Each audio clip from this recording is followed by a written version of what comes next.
Hi, this is DS Yaxheimer, and this is another installment of The Spectre, my YouTube blog. Totally innocent show that's not trying to be controversial or anything like that. Um, Fortunately for me, because I get very few views. But tonight, as it is this evening, I'm going to be, or whatever time you're fucking watching this thing, if you stumble upon it, I'm going to be talking about presidential assassinations and are they likely to happen in this day and age? And it's just something I was, bouncing around in my head, thinking about it. And I sort of go back to, of course, JFK. When we think about presidential assassinations, that's one of the go-to, I guess the two big ones, of course, are Lincoln and JFK. But JFK, because it's more, there's a lot of, of course, because we know who shot Lincoln definitively, we don't really know who, at least as far as we know, we don't know who killed JFK. But in relationship to 2019 versus 1962 when JFK was shot, I don't really think it's very likely.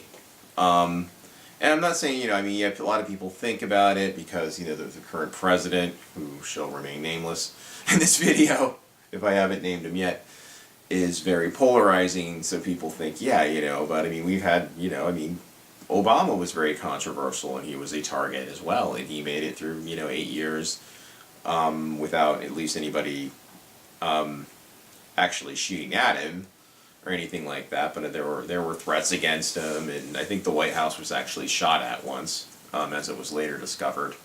There was a bullet found near one of the windows. Of course, the windows were bulletproof and shit.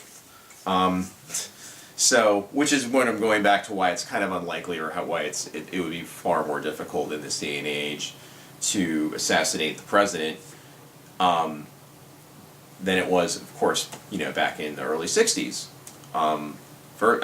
Obviously the president wouldn't be going in an open air limo like that. As in the early days, people had a little more access to the president. When the country was smaller, people had more access to the president than they would now, or more. There wasn't the there wasn't really part of it. There really wasn't. I wasn't even expecting to kind of even this to come to me or interject this, but there wasn't like the celebrity like there is now. You know what I mean?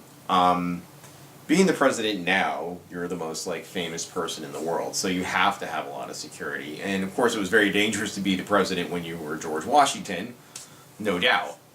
It's just there's different kinds of dangers now, obviously, and the lessons, I guess, learned from JFK's assassination. We can't have the president in an open air car going up a parade in the middle of the day. In just a sort of a basically unsecure, anybody could walk in crowd. No. So the limo that the president currently gets around in, and there's more than one of them, it's nicknamed the Beast, and it has a Cadillac emblem on it, but it's not really a Cadillac. It's just something that was custom built from the ground up, and its specifications are classified. What's sort of known about it, or what's rumored about it, is that it could take a grenade if someone threw a grenade under it.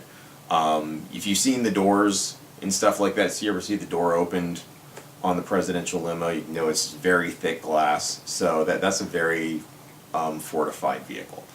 And they cost, upwards of $1 million, couple $1 million, I'm sure.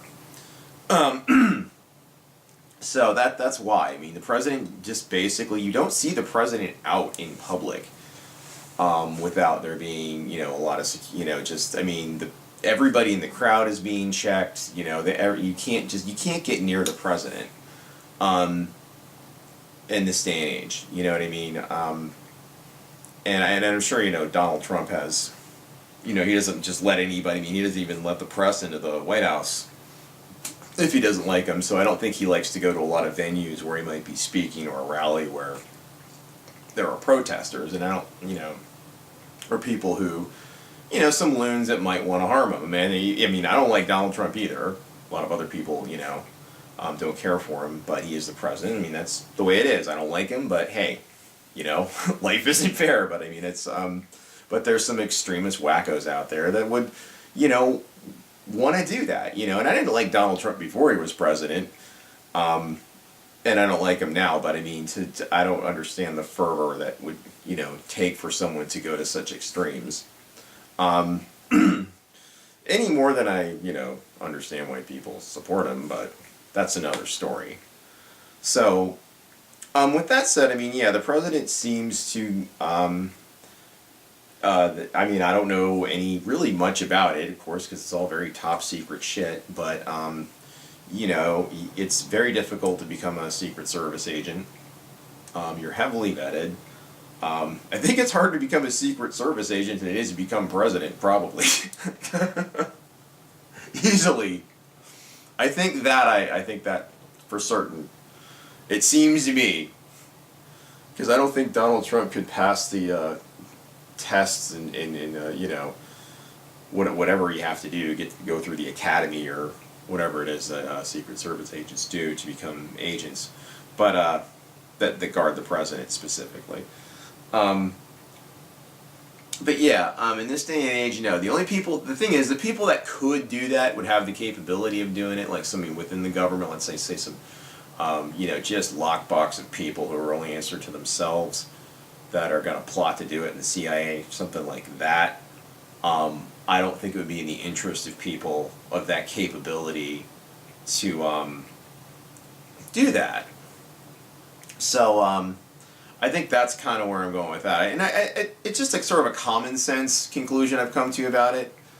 I just don't think it's politically expedient for certain people. Like when JFK was shot, Bad Pigs thing was going on. He had health issues. I'm trying to think he had some sort of wasting disease, but he was like his health was deteriorating. And people, there's a CIA conspiracy, there's the Paul Castellano mob conspiracy, there's all kinds of, things that were floating around.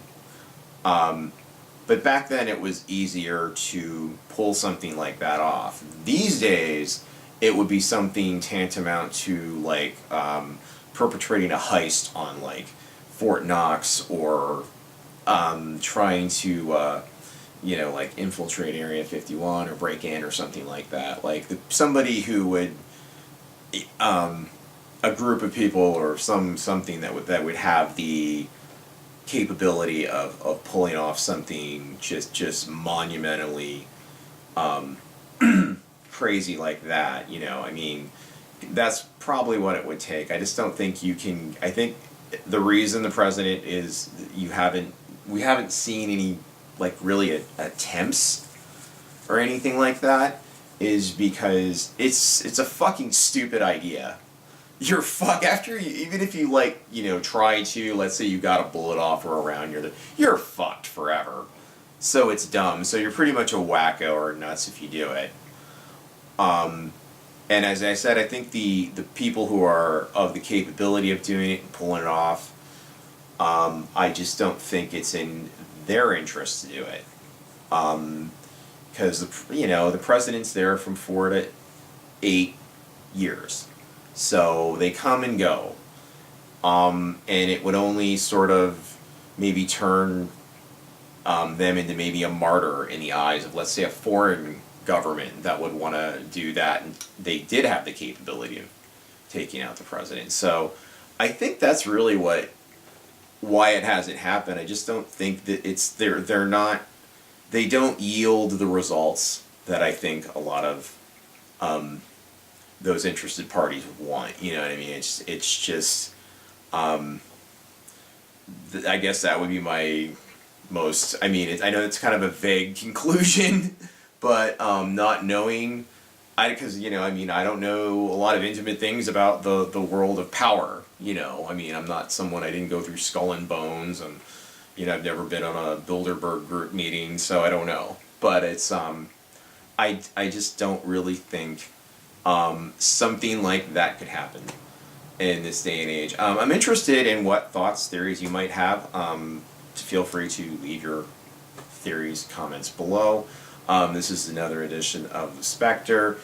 If you like my channel, subscribe. And I hope you all have a, wonderful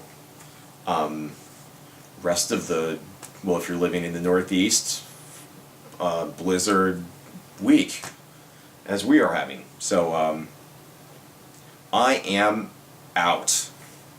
Also, I want to say, if you have any suggestions for videos you'd like me to do about anything, leave that below as well.